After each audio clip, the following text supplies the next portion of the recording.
Last time जो मतलब सबसे बड़ी कमी यही थी कि लिखने की प्रैक्टिस बहुत कम हुई थी, इसीलिए पेपर मेरे पूरे नहीं हो पाए थे और ऐसे में भी थोड़ी बहुत मिस्टेक हो गई थी, तो इसी वजह से इंटरव्यू कॉल नहीं आया था। हाँ, एनसीईआरटी पढ़नी चाहिए क्योंकि एनसीईआरटी के से जो सब्जेक्ट के लिए हमारी अंडरस्टैंडिंग होनी चाहिए वो डेवलप होती है। एक क्यूरियोसिटी का भाव भी एनसीईआरटी पढ़ के हमारे अंदर वो जन्म लेता है। महत्वपूर्ण चीज़ यही है कि डायनेमिक थोड़ा रीडिंग रखिए, न्यूज़पेपर पढ़िए और जो भी कुछ अच्छे पॉडकास्ट होते हैं जिसमें हमें गवर्नमेंट की पॉलिसी, उनके व्यूज़ के बारे में पता चलता है, तो वो देखिए, तो इससे भी आपके जो मेंस के आंसर है वो रीच होंगे। नमस्कार दोस्तों, आप लोगों का बहुत बहुत स्वागत है हमारे चैनल MBKB ऑफिशियल पर। जैसा कि आप जानते हैं यूपीएससी के इंटरव्यूज चल रहे हैं। सर अपना इंटरव्यू देकर के आए हैं, तो इस वीडियो में सर का एक्सपीरियंस जानेंगे, इंटरव्यू का, उनकी स्ट्रैटेजी वगैरह जानेंगे, जर्नी के बारे में थोड़ी सी बातें करेंगे। तो बने रहिएगा वीडियो पर एंड तक। जल्दी से वीडियो को लाइक करके चैनल को सब्सक्राइब कर लीजिएगा इसी तरह की वीडियोज के लिए। सर सबसे पहले आपका बहुत बहुत स्वागत है हमारे चैनल। आपका धन्यवाद। सर कैसा हो गया आपका इंटरव्यू? मेरा इंटरव्यू ऑल ओवर अच्छा रहा जी। और बीबी स्विन सर का बोर्ड था और जो क्वेश्चन थे वो जनरली मेरे डेप्थ से ही आए थे और 2-3 क्वेश्चन करंट बेस्ड जो भी इवेंट्स हो रही है वहाँ से आ रहे थे, जैसे कि इंडिया यूएस। सर मैं बात करूंगा अभी इंटरव्यू की, लेकिन मैं थोड़ा सा उससे पहले आपके बारे में जानना चाहूँगा। थोड़ा सा अपने बारे में बताइए। सर मेरा नाम अभी कपाड़िया है। मैं गुजरात के अहमदाबाद शहर से हूँ और मैं कॉलेज के समय से ही अपनी यूपीएससी की प्रिपरेशन कर रहा हूँ। ओके, ये आपका कौन सा अटेम्प्ट है और इंटरव्यू कौन सा है, मीडियम क्या है आपका? सर मेरा ये 3rd अटेम्प्ट है और इंटरव्यू का मीडियम मेरा हिंदी था। ओके, और इंटरव्यू कौन सा है सर? इंटरव्यू मेरा पहला है। अच्छा, पहला ही इंटरव्यू, पहला ही मेंस है? मेंस मेरा दूसरा था, इंटरव्यू पहला है। इंटरव्यू पहला है।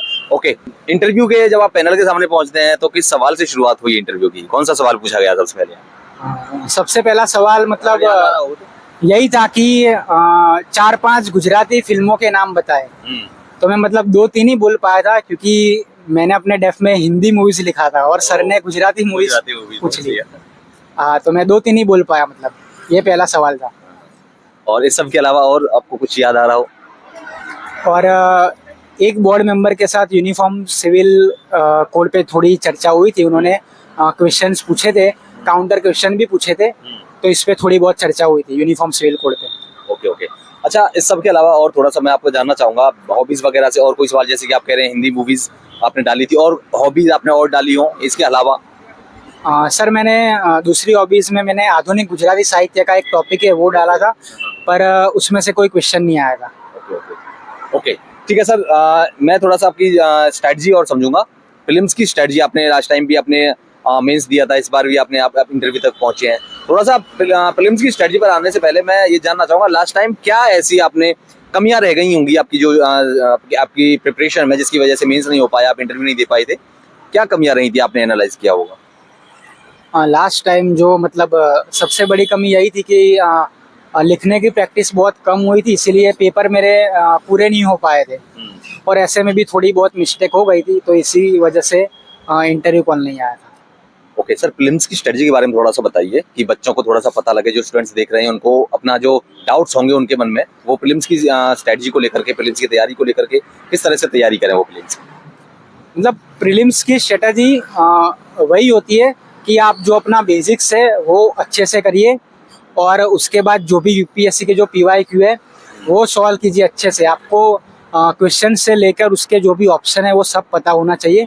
तो अगर बेसिक्स कर लोगे तो प्रीलिम्स हो जाएगी।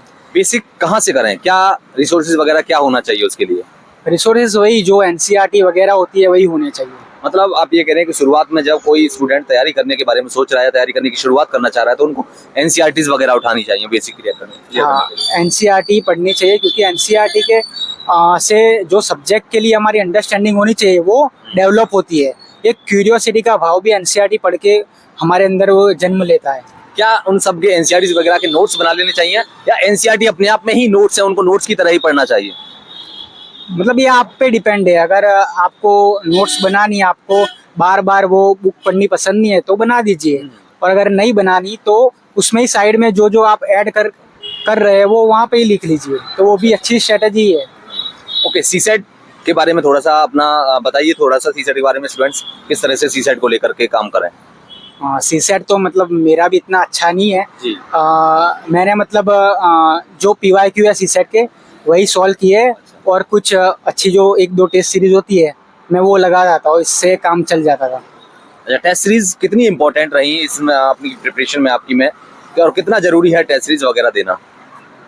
टेस्ट सीरीज का जो लाभ है वह यही है कि उससे आप अपनी जो मिस्टेक्स हो रही है वो आइडेंटिफाई कीजिए, टाइम मैनेजमेंट उससे आप सीख सकते हैं। बाकी मार्क्स को इतना महत्व मत दीजिए, क्योंकि जो सीखेंगे आप टेस्ट सीरीज के जरिए वही at the end of the day exam में काम आएगा, तो वो आप एनालाइज कीजिए टेस्ट सीरीज के माध्यम से। Okay okay okay, test series के लिए ठीक है सर। थोड़ा सा आंसर राइटिंग के बारे में और बताइए, क्योंकि आपको पता है अच्छे से, पिछली बार आपका जब मेंस क्रैक नहीं हुआ तो आपने सोचा होगा नहीं नहीं मुझे ये और करना चाहिए। आप खुद ही कह रहे थे कि प्रैक्टिस में नहीं कर पाया था, और आंसर राइटिंग के लिए क्या करना चाहिए?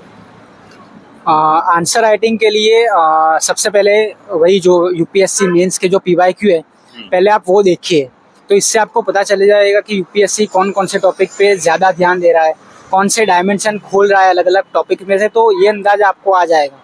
और आपको वहीं से डिसाइड करना है कि कौन से टॉपिक में कितना अंदर जाना है या कौन सा ऊपर ऊपर से करना है। और आंसर राइटिंग के लिए दूसरी जो सबसे महत्वपूर्ण चीज़ यही है कि डायनेमिक थोड़ा रीडिंग रखिए, न्यूज़पेपर पढ़िए, और जो भी कुछ अच्छे पॉडकास्ट होते हैं जिसमें हमें गवर्नमेंट की पॉलिसी उनके व्यूज़ के बारे में पता चलता है, तो वो देखिए, तो इससे भी आपके जो मेंस के आंसर है वो रीच होंगे। ओके सर, इस सब के अलावा करंट अफेयर को क्या न्यूज़पेपर से पढ़ना चाहिए या फिर किसी मैगजीन से पढ़ना चाहिए या कुछ और करना चाहिए? अगर मैं मेरी बात करूँ तो मैं करंट अफेयर्स के लिए न्यूज़पेपर पढ़ता था, और उसमें से नोट्स नहीं बनाता था, मैं मेरी अंडरस्टैंडिंग के लिए ही पढ़ता था। और अगर आपको रिवीजन के लिए अगर चाहिए तो आप एक आध मैगजीन पढ़ सकते हो। सर ऐसे की कोई अप्रोच, आपकी कोई अलग से अप्रोच, अलग अप्रोच रखी हो आपने जीएस के पेपर से, कोई अलग स्ट्रेटजी वगैरह? नहीं, ऐसा कुछ अलग मतलब कुछ नहीं होता। आप न्यूज़पेपर अच्छे से पढ़ो, और अगर आपको ऐसा हो कि कुछ छूट ना जाए, ऐसा फोमो जैसा हो, तो आप कोई एक मैगजीन ले सकते हैं। बाकी इम्पोर्टेंट जो भी इश्यू है, गवर्नमेंट स्कीम आती है, कोई प्रोग्राम आता है, तो वो आप अलग अलग जगह से कर सकते हैं, जैसे कि न्यूज़पेपर से या संसद टीवी से, पीआईबी से। तो वो मटेरियल आपके पास होना चाहिए जो अगले कुछ साल तक न्यूज़ में रहने वाला है, तो वो आप मैगजीन से करने की जगह मैं ये कहूँगा कि आप खुद से करिए। और जो इवेंट्स होती है जो मतलब एक दो दिन के लिए न्यूज़ में होती है, तो वो आप मैगजीन से देख सकते हैं बार बार। सर एथिक्स के लिए आपने क्या स्ट्रेटजी अपनाई थी, क्योंकि एथिक्स की बहुत ज़्यादा रिसोर्सेज भी नहीं है, उसमें एक केस स्टडीज़ वाला पार्ट भी होता है, उसको किस तरह से करें, क्या अप्रोच रखनी चाहिए इस एथिक्स के लिए? एथिक्स के लिए मतलब यही है कि सिलेबस आप देखिए सबसे पहले, और उसमें जो भी की टर्मिनोलॉजीज है तो उसके हिसाब से आप अगर क्लास ज्वाइन किया है तो वहाँ से आपको वो सिखा देंगे, और नहीं ज्वाइन किया तो आप अपने हिसाब से गूगल कर से जो डेफिनेशन है वो देख सकते हैं, और उसके रिलेटेड जो भी एग्जाम्पल मिल सकते हैं महाभारत से, रामायण से, हमारे फ्रीडम स्ट्रगल से, तो वो देख के आप एथिक्स का अच्छा मटेरियल तैयार कर सकते हैं। ओके सर, लास्ट में सर क्या मैसेज रहेगा आपका स्टूडेंट्स के लिए? मैसेज यही रहेगा कि मतलब पढ़ाई कीजिए, इतना कुछ हाइप वाला होता नहीं। अगर आप हार्ड वर्क के साथ, कंसिस्टेंसी के साथ पढ़ते हैं तो मतलब आसान है मतलब ये UPSC. Okay sir, thank you so much. उम्मीद करेंगे आपका इस बार सिलेक्शन हो। Thank you so much and all the best sir.